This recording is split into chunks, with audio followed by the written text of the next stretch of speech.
Gaza में IDF एक ऐसी जंग लड़ रही है जिसका अंजाम क्या होगा ये खुद आईडीएफ को नहीं पता। बल्कि जैसे जैसे ये युद्ध लंबा खिंच रहा है वैसे वैसे इजरायली सेना के लिए मुसीबत बड़ी होती जा रही है।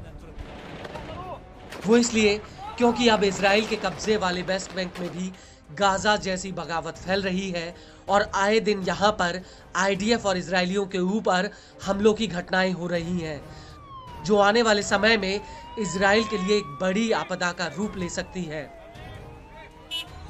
और अगर वेस्ट बैंक हमास का दूसरा गढ़ बनता है तो इजराइल के लिए हालातों को संभाल पाना नामुमकिन होगा।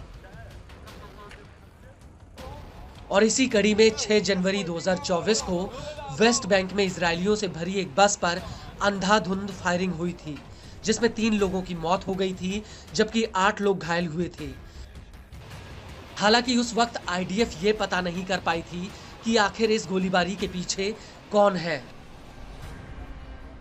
तो आपको बता दें, अब हमास की सैन्य शाखा अल कासिम ब्रिगेड्स ने इस हमले की जिम्मेदारी ली है। अल कासिम का कहना है कि उसने अल कुद्स ब्रिगेड्स और अल अक्सा ब्रिगेड्स के साथ मिलकर इस हमले को अंजाम दिया था। अल कासिम का कहना है कि यह संयुक्त हमला उन लोगों के खिलाफ कड़ा संदेश है जो प्रतिरोध के विभिन्न गुटों को कमजोर करने की कोशिश कर रहे हैं। यह हमला तमाम प्रतिरोधी गुटों के बीच एक सामंजस्य का शक्तिशाली संदेश देने का काम करेगा। अल कासिम का कहना है कि उसका कमांडर जफार अहमद दबाश इस हमले का मास्टरमाइंड था जिसके जरिए अल कासिम ने मैदान में एकता का संदेश दिया है। हमास का यह भी कहना है कि वेस्ट बैंक में इजराइल चाहे जितने भी उपाय कर ले लेकिन इस तरह के हमले जारी रहेंगे। आपको बता दें कि वेस्ट बैंक के केदुमिम सेटलमेंट के पास यह हमला हुआ था। यहां पर एक कार सवार व्यक्ति ने एक बस और निजी वाहन पर ताबड़तोड़ फायरिंग की थी जिसका एक वीडियो भी सामने आया था।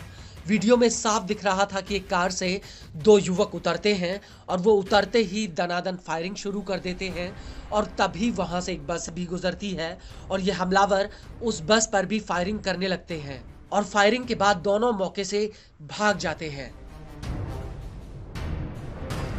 इस हमले को लेकर टाइम्स ऑफ इजराइल का कहना है कि यह हमला उत्तरी वेस्ट बैंक के अल फुंदुक इलाके में हुआ था।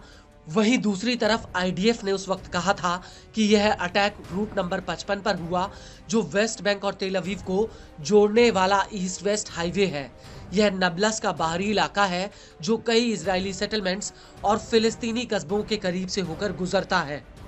आपको बता दें कि वेस्ट बैंक में लगातार इजरायली सेना ऑपरेशन चला रही है लेकिन इसके बावजूद हमास के हमलों में कोई कमी नहीं आई है।